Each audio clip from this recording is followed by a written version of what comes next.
Shalom. Selamat pagi, kita bersyukur untuk kebaikan Tuhan dalam sepanjang hari-hari yang sudah kita lewati dalam minggu ini. Biarlah kita datang ke hadapan Tuhan untuk bersekutu bersama-sama. Kita memuliakan nama Tuhan dan mendengarkan firman Tuhan. Marilah saya mengajak kita semua untuk mengucap syukur secara pribadi. Kita saat teduh.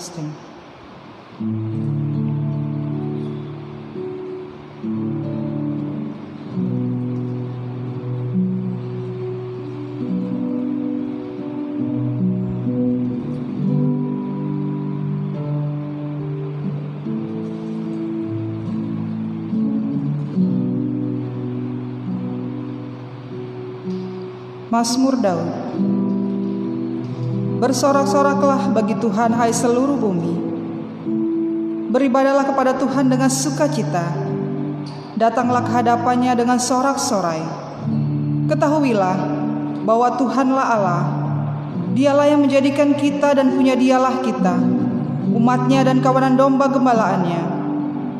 Masuklah melalui pintu gerbangnya dengan nyanyian syukur, ke dalam pelatarannya dengan puji-pujian. Bersyukurlah kepadanya dan pujilah namanya, sebab Tuhan itu baik, kasih setianya untuk selama-lamanya, dan kesetiaannya tetap turun-temurun. Kita menyatakan betapa Tuhan sangat layak untuk kita puji. Biarlah alam semesta juga melukiskan kebesaran Tuhan. Setiap orang yang di bumi dan di surga menyanyikan kemuliaan nama Tuhan. Kita mengangkat satu pujian, layak dipuji, layak disembah. Saya mengajak kita semua untuk berdiri.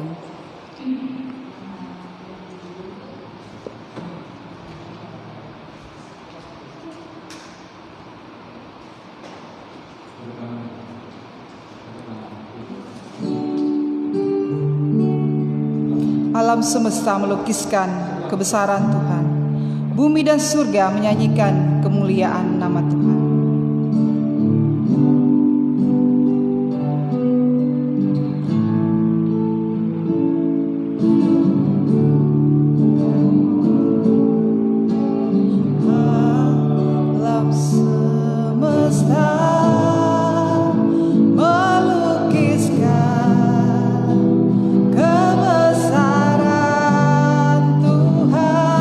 Surga,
Tuhan Yesus, kami bersyukur Tuhan.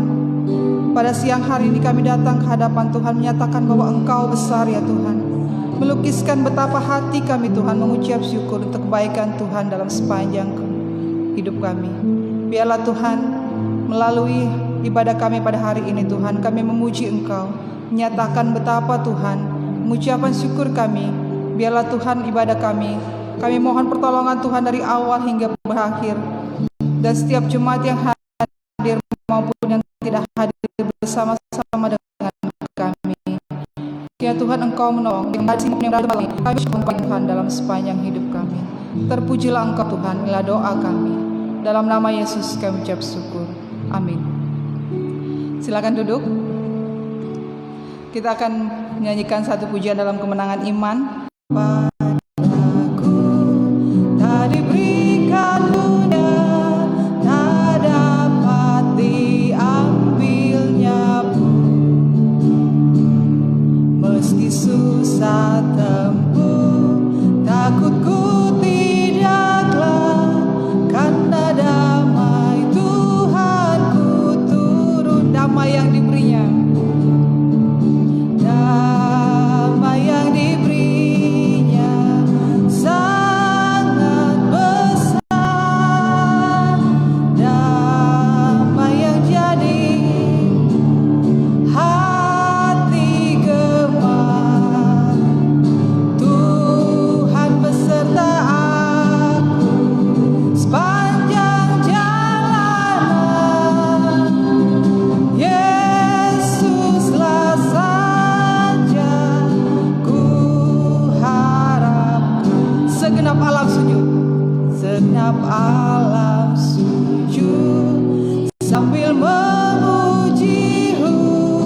Olehnya damaiku tambah, duka hilang lenyap, terbit lagi terangku. Yesus Tuhan yang sangat indah. Damai yang diberinya sangat besar. Damai yang jadikan hati gemar. Tuhan beserta aku sepanjang jalanan. Yesuslah saja ku harapkan. Ayat 3. Harta yang terbesar oleh Yesus diberi, yaitu damai dan gemar.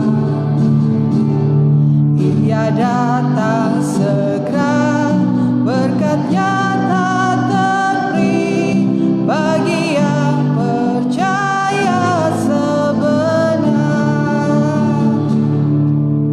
Damai yang diberinya sangat besar. Damai yang jadi hati gemar. Tuhan beserta aku, Tuhan beserta aku sepanjang jalanan. Yesuslah saja ku harapkan. Ya, Yesuslah saja yang kita harapkan. Biarlah damai Tuhan senantiasa ada dalam hati kita. Kita akan membaca kitab suci kita. Pembacaan kitab suci pada siang hari ini terdapat dalam Filipi pasal 3 ayat 1 hingga ayat yang ke-16. Pembacaan dalam Filipi pasal 3 ayat yang 1b hingga ayat yang ke-16. Kita akan membaca secara bersama-sama. Demikian firman Tuhan. Menuliskan hal ini lagi kepadamu tidaklah berat bagiku dan memberi kepastian kepadamu. Hati-hatilah terhadap anjing-anjing, hati-hatilah terhadap pekerja-pekerja yang jahat, hati-hatilah terhadap penyunat-penyunat yang palsu. Karena kitalah orang-orang bersunat yang beribadah oleh Roh Allah dan bermegah dalam Kristus Yesus dan tidak percaya kepada hal-hal lahiriah. Sekalipun aku juga ada alasan untuk menaruh percaya kepada hal-hal lahiriah, jika ada orang lain menyangka dapat menaruh percaya pada hal-hal lahiriah, aku lebih lagi. Disunat pada hari ke-8 dari bangsa Israel, dari suku Benyamin, orang Ibrani asli. Tentang pendirian terhadap hukum Taurat, aku orang Farisi.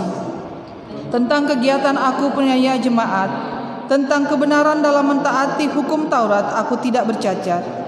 Tetapi apa yang dahulu merupakan keuntungan bagiku, sekarang kuanggap rugi karena Kristus. Malahan segala sesuatu kuanggap rugi, karena pengenalan akan Kristus Yesus Tuhanku lebih mulia daripada semuanya. Oleh karena Dialah aku telah melepaskan semuanya itu dan menganggapnya sampah, supaya aku memperoleh Kristus dan berada di dalam Dia bukan dengan kebenaranku sendiri karena mentaati hukum Taurat, melainkan dengan kebenaran karena kepercayaan kepada Kristus, yaitu kebenaran yang Allah anugerahkan berdasarkan kepercayaan. Yang kukehendaki ialah mengenal Dia dan kuasa kebangkitannya dan persekutuan dalam penderitaannya, di mana aku menjadi serupa dengan Dia dalam kematiannya, supaya aku akhirnya beroleh kebangkitan dari antara orang mati. Bukan seolah-olah aku telah memperoleh hal ini atau telah sempurna, melainkan aku mengejarnya, kalau-kalau aku dapat juga menangkapnya, karena aku pun telah ditangkap oleh Kristus Yesus. Saudara-saudara, aku sendiri tidak menganggap bahwa aku telah menangkapnya, tetapi ini yang kulakukan. Aku melupakan apa yang telah di belakangku dan mengarahkan diri kepada apa yang di hadapanku, dan berlari-lari kepada tujuan untuk memperoleh hadiah, yaitu panggilan sorgawi dari Allah dalam Kristus Yesus. Karena itu, marilah kita yang sempurna berpikir demikian. Dan jikalau lain pikiranmu tentang salah satu hal itu akan dinyatakan Allah juga padamu. Tetapi baiklah tingkat pengertian yang telah kita capai, kita lanjutkan menurut jalan yang telah kita tempuh. Demikian pembacaan firman Tuhan. Kita akan mendengarkan kebenaran firman Tuhan yang akan disampaikan oleh Pak Felix. Biarlah kita menyiapkan hati dan pikiran kita. Kita menyatakan, biarlah Tuhan menyelidiki hati kita, apakah kita sungguh-sungguh mengasihi Tuhan, karena kita tahu Tuhan menilai hidup kita dan tak ada yang tersembunyi bagi Tuhan.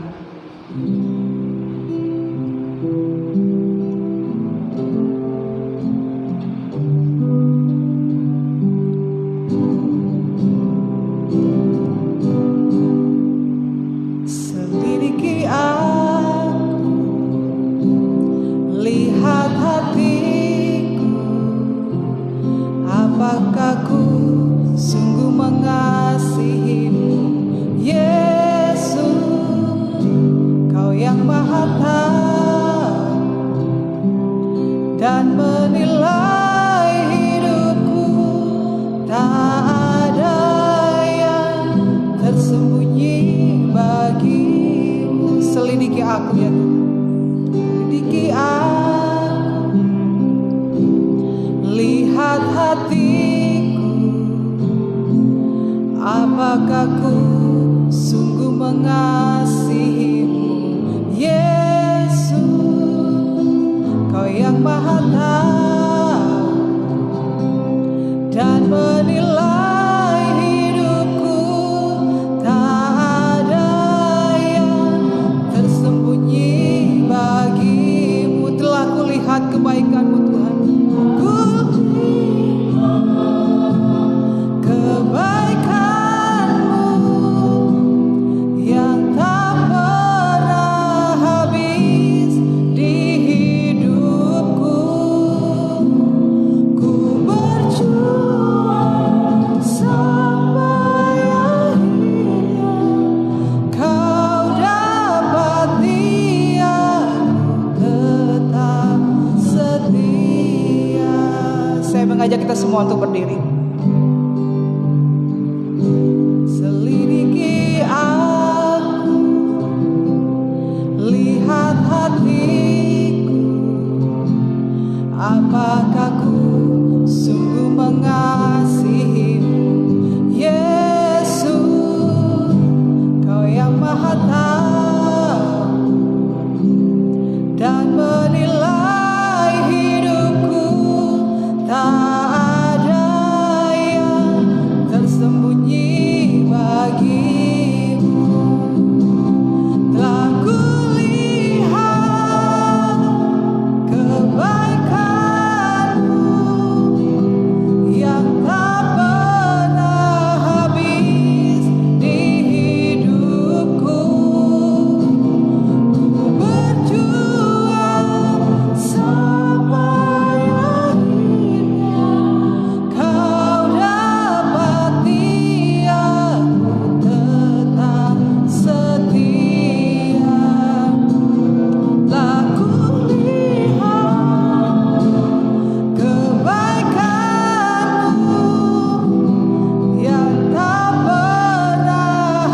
Kita berdoa.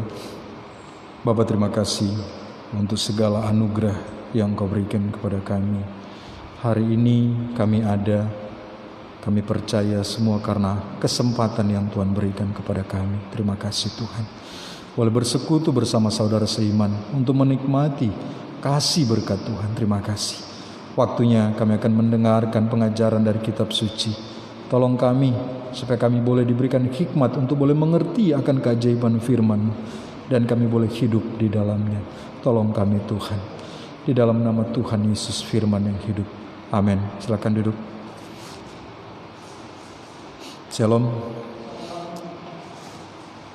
Ya, selamat siang. Ya, kita bersyukur hari ini kita ada semua karena anugerah Tuhan.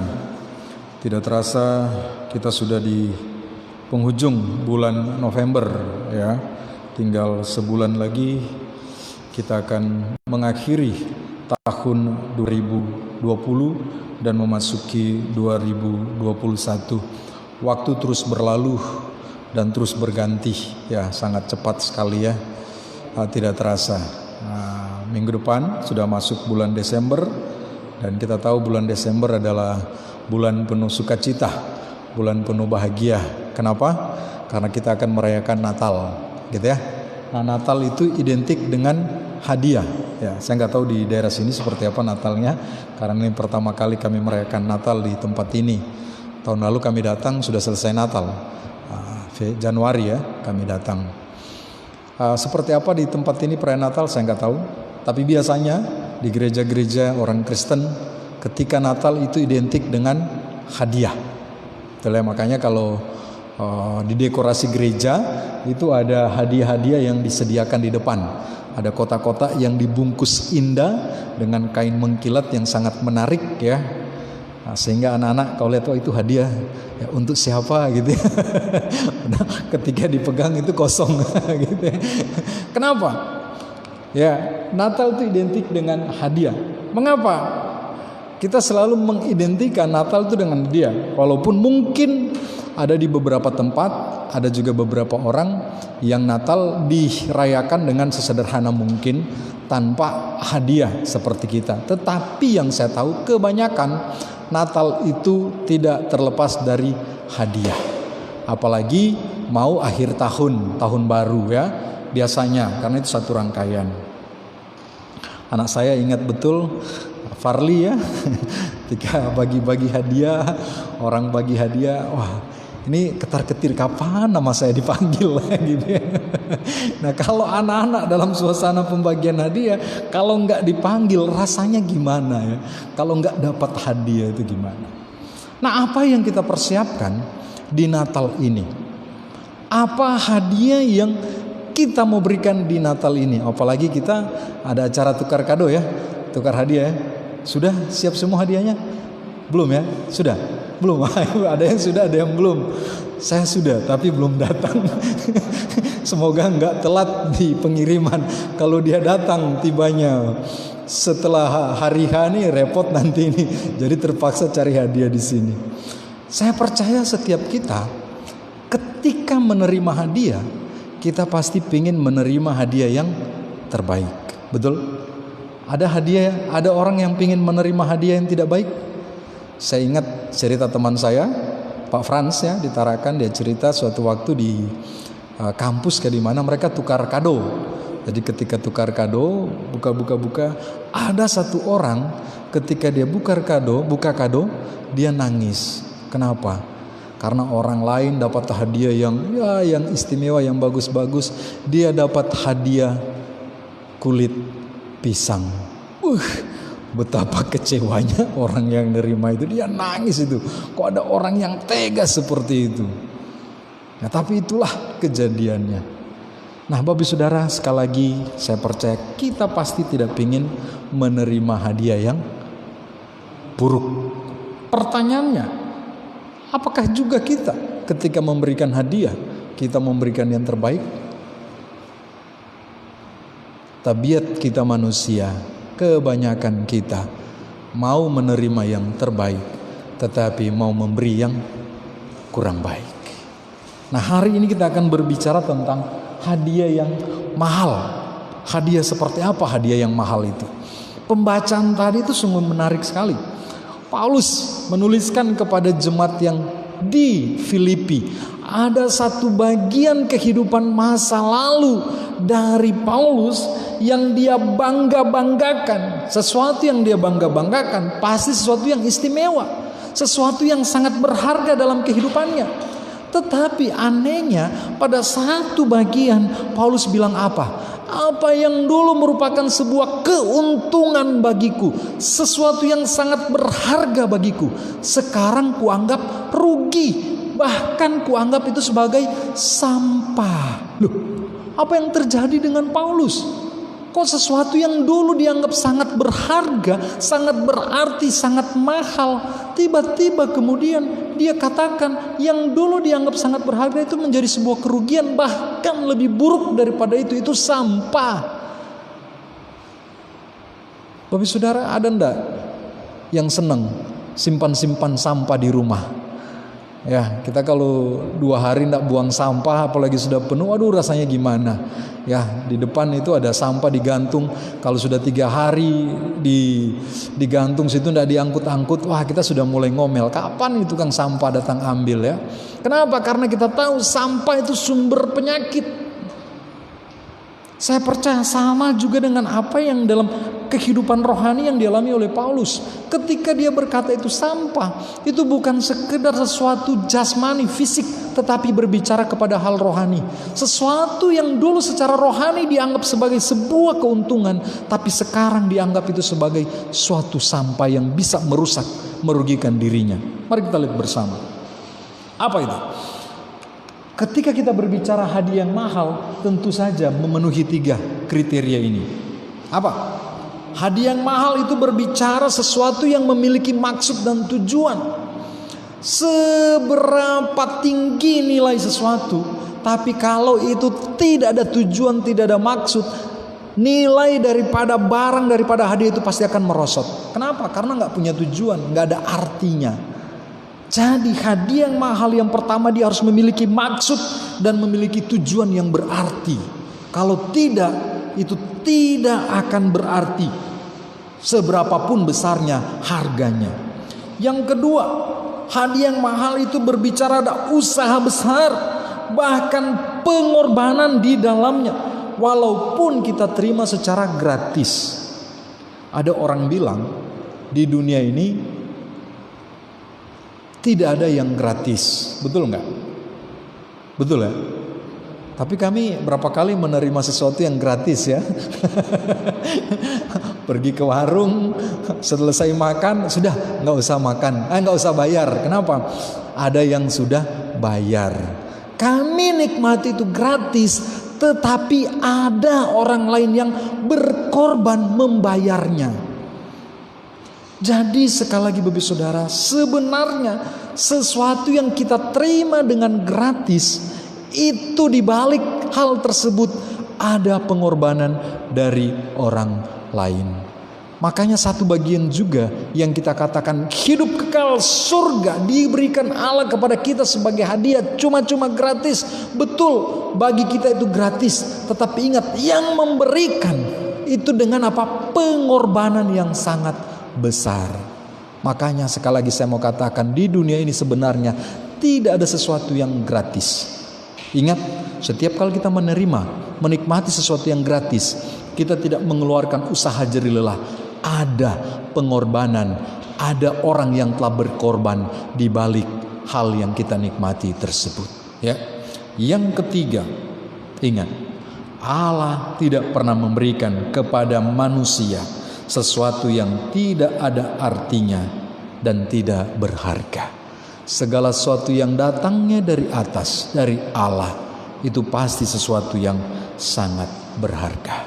Makanya Bapak Saudara, setiap pemberian Allah itu adalah hadiah yang mahal.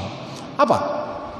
Hal yang paling mahal kira-kira yang Allah berikan kepada kita, yang kadangkala kita nggak pernah hitung.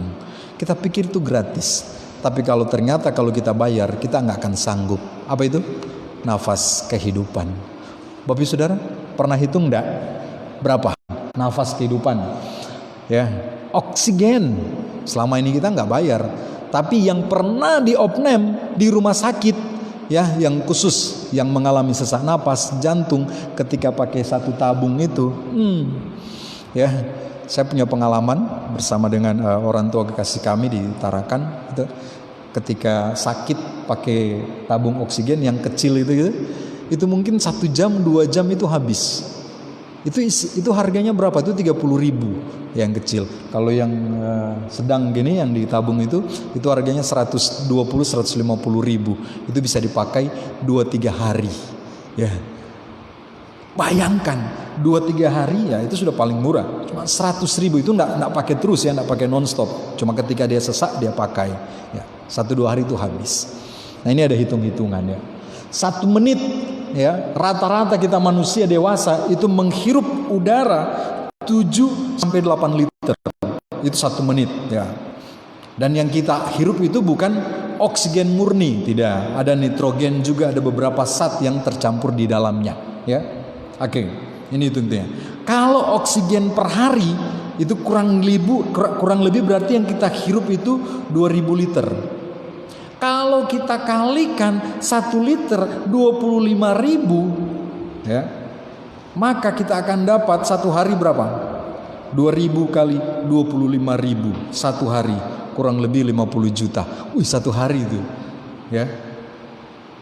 Nitrogen kurang lebih 1 hari 8.700 liter.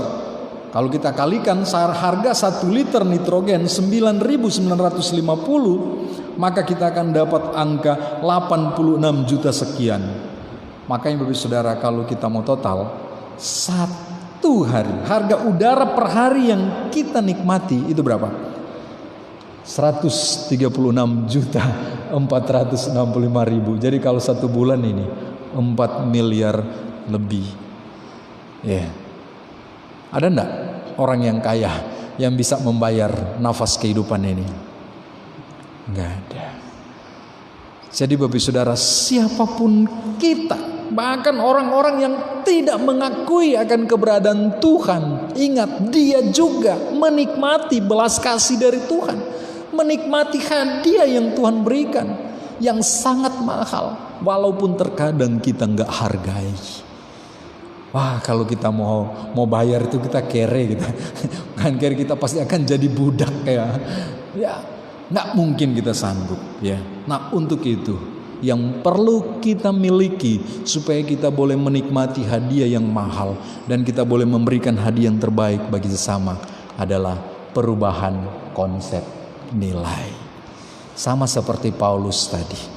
Apa yang dia bilang tadi sangat berharga. Keturunannya, dia orang Ibrani, orang Yahudi, dia orang yang terpelajar, bahkan dia membunuh orang-orang yang mengikuti Yesus. Dia pikir waktu itu sesuatu yang menyenangkan Allah. Dia pikir itu sesuatu yang sangat berharga, sangat bernilai. Tetapi apa yang terjadi? Paulus mengalami perubahan konsep. Paradigmanya diubahkan oleh Tuhan. Makanya dia berkata, apa yang dulu dianggap sangat menguntungkan, sekarang itu sesuatu yang merugikan, bahkan itu sesuatu yang sampah. Apa yang dia banggakan tadi? Yang pertama, latar belakangnya, keturunannya. Dia orang Yahudi, orang Ibrani. Secara ras itu ras yang superior. Dia bangga dengan itu. Dia punya pendidikan yang tinggi. Dia bangga dengan pendidikan tinggi. Dia punya status yang tinggi juga. Dia diberikan hak untuk apa? Untuk membunuh pengikut Kristus. Orang yang punya hal seperti ini sangat bangga. Tapi kemudian ketika dia bertemu dengan Kristus Sang Juru Selamat, dia berkata, semuanya itu kuanggap rugi, bahkan itu sampah. Kenapa? Karena pengenalanku akan Kristus Yesus. Paulus menemukan satu hadiah yang sangat mahal, yang tidak bisa diusahakan oleh siapapun juga. Tidak bisa. Yang memang satu-satunya hanya dapat diberikan oleh anugerah Tuhan. Jadi sekali lagi saudara, mahal atau murahnya sesuatu itu sangat dipengaruhi oleh konsep nilai kita.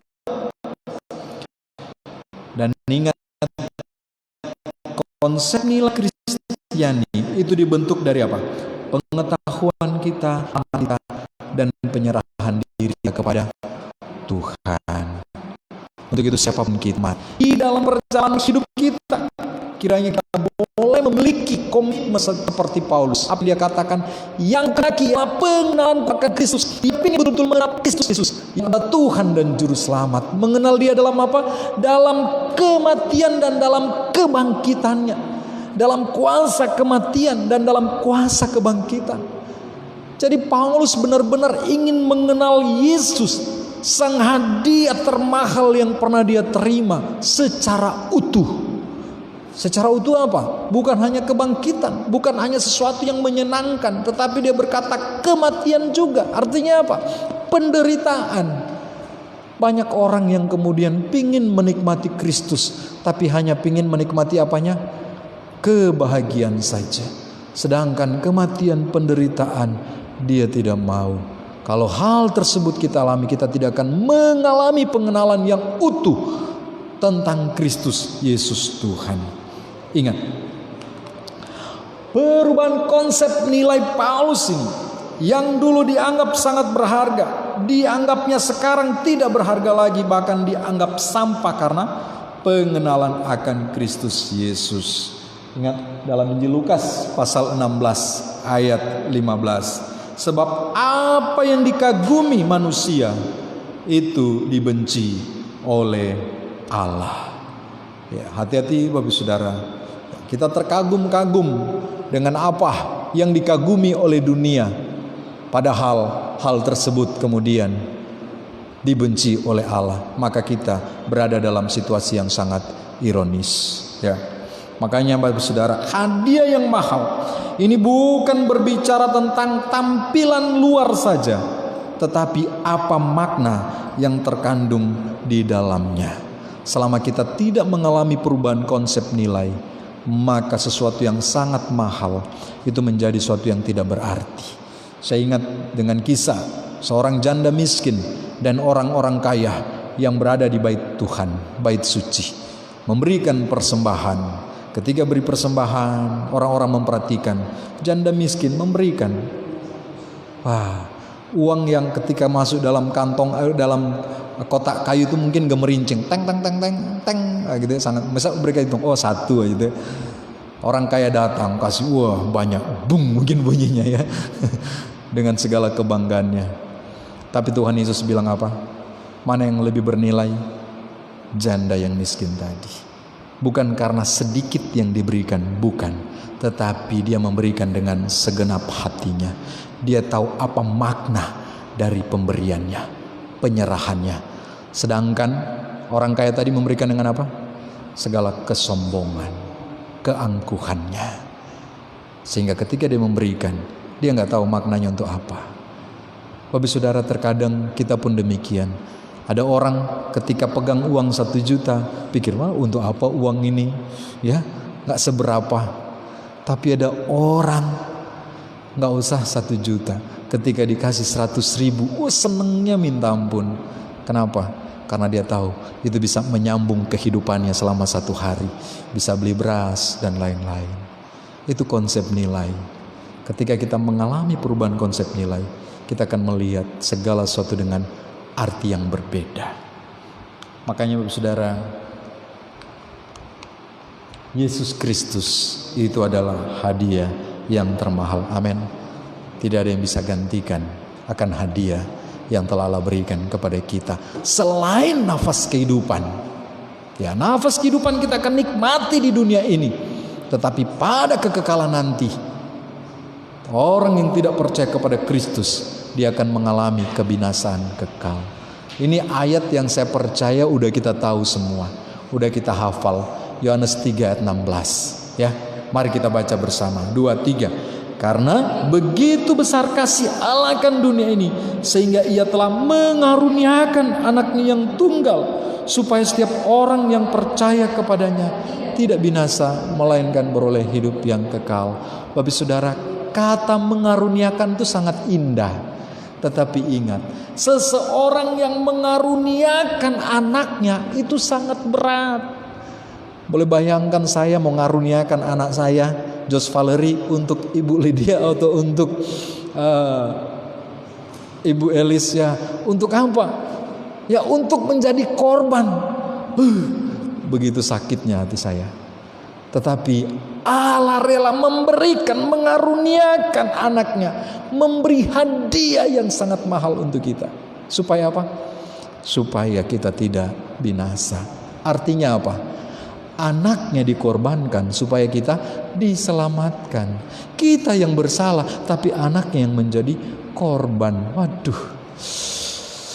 Itu sangat ironis sekali. Tapi itulah langkah yang diambil oleh Allah untuk apa? Mewujudkan kasih Allah yang sangat mahal itu kepada kita.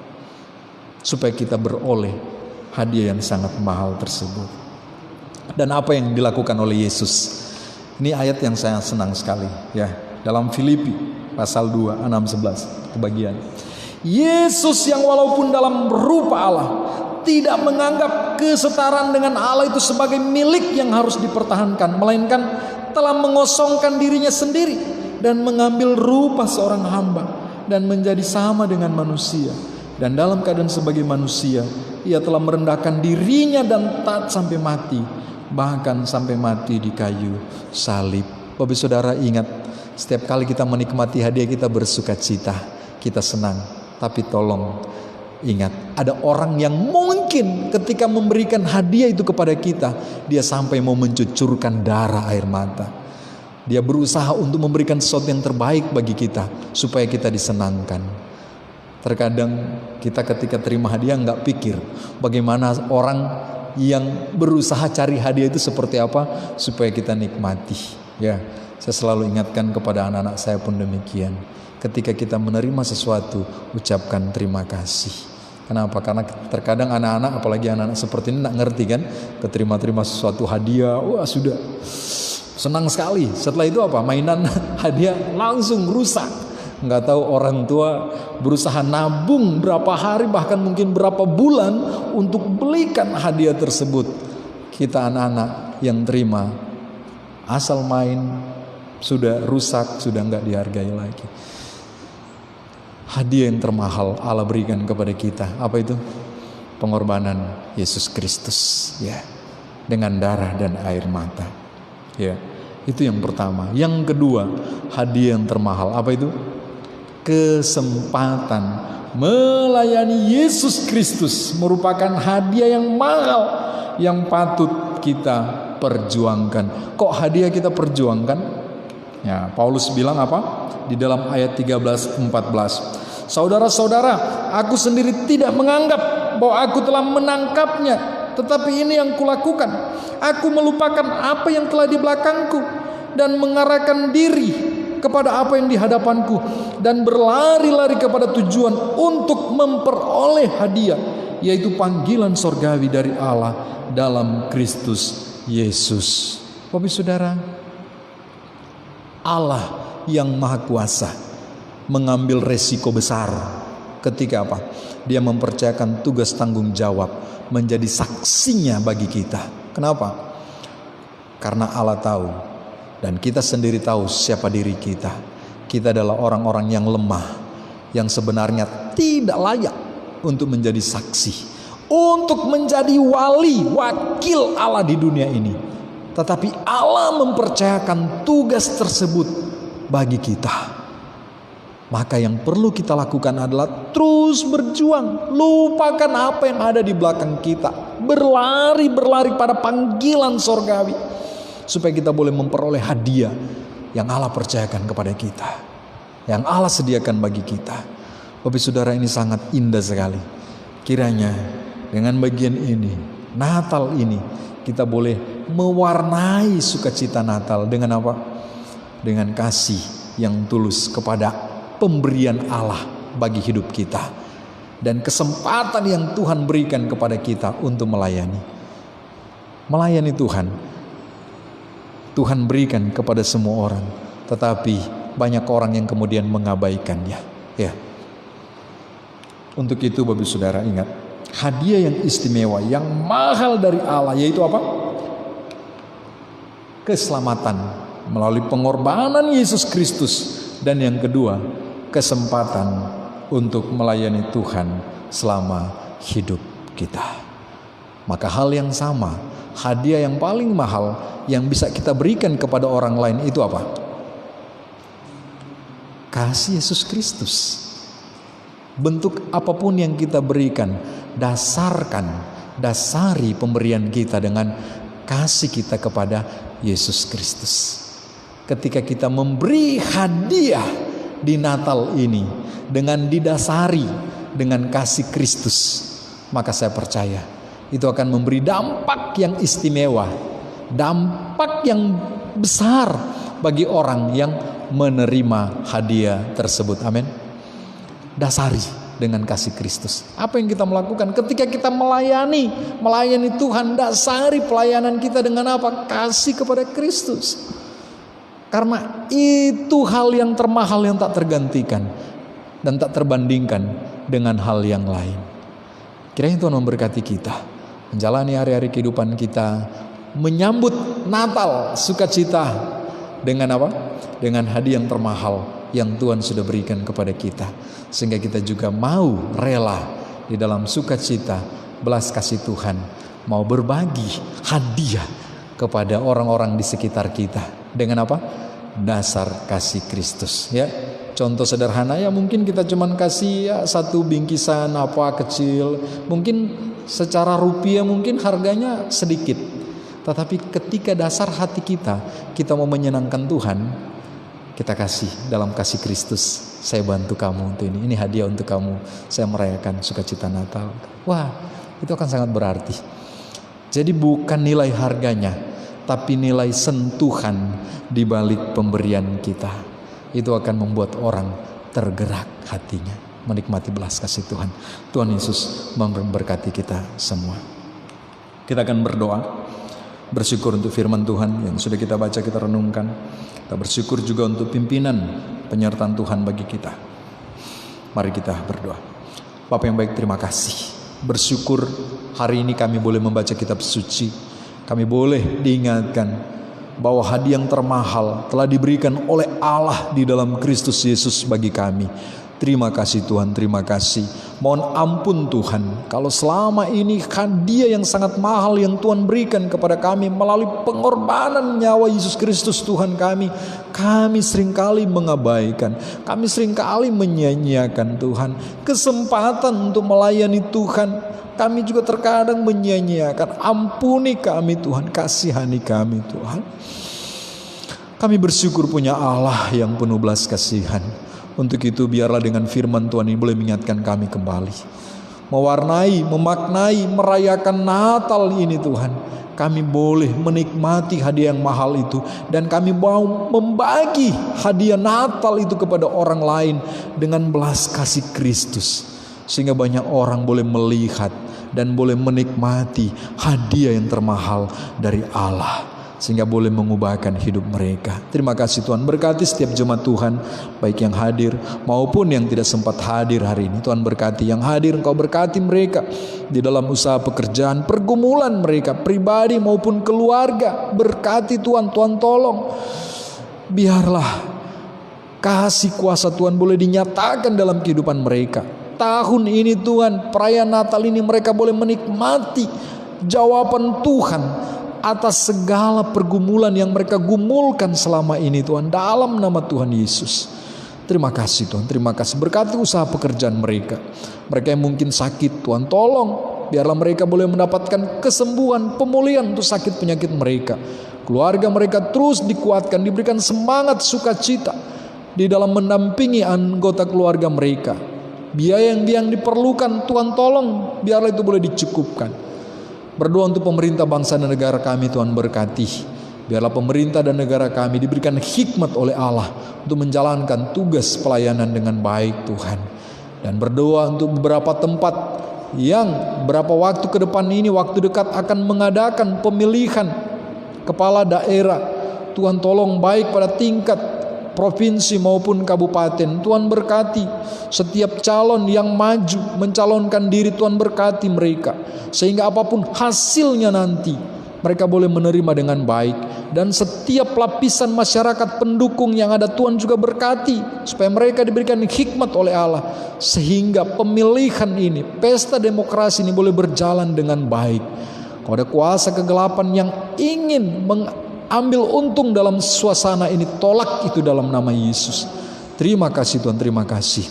Berdoa Tuhan untuk rencana perayaan Natal yang akan kami laksanakan pada tanggal 13 Desember nanti. Tuhan tolong segala biaya yang diperlukan, Tuhan kiranya mencukupkan. Demikian juga segala kegiatan acara yang akan dilakukan, Tuhan berkati, supaya setiap acara yang kami lakukan bukan sekedar seremoni belaka, melainkan itu boleh memberi makna bagi kami dan bagi orang-orang yang terlibat di dalamnya. Tuhan, terima kasih banyak Bapa, terima kasih. Sepanjang minggu ini segala aktivitas kami serahkan ke dalam tangan Tuhan yang penuh kasih. Di dalam nama Tuhan Yesus Kristus. Haleluya. Amin.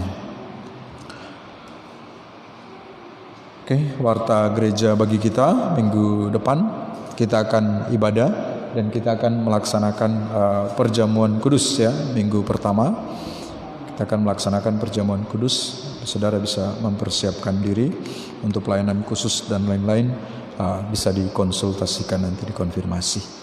Baik, kita akan mengakhiri untuk seluruh rangkaian kegiatan kita. Mari kita berdiri.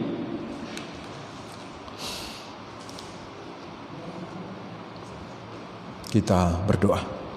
Bapa, terima kasih untuk penyertaan-Mu dalam kehidupan kami. Bersyukur bersama saudara-saudara seiman kami boleh bersama-sama menikmati berkat Tuhan di dalam ibadah kami, baik yang hadir secara langsung maupun yang mengikuti secara virtual melalui media sosial yang ada. Tuhan terus memberkati, biarlah berkat-berkat dari Allah terus mengalir melimpah dalam kehidupan kami, karena kami tahu kami tidak mampu berjalan tanpa Tuhan, dan kami bersyukur untuk segala janji penyertaan Tuhan bagi kami. Terima kasih Tuhan. Jemaat Tuhan, arahkanlah hatimu dan terimalah berkat Tuhan. Berkat dari Allah Bapa, anugerah di dalam putranya Tuhan kita Yesus Kristus, tuntunan Allah Roh Kudus menyertai kita senantiasa dari saat ini sampai selama-lamanya. Amin. Surga dan bumi pujilah. Surga dan bumi pujilah Allah-Mu sumber kurnia, seluruh makhluk puji terus Sang Bapa, Anak, Roh Kudus. Amin. Silakan duduk. Ibadah kita selesai. Selamat hari Minggu. Tuhan Yesus memberkati.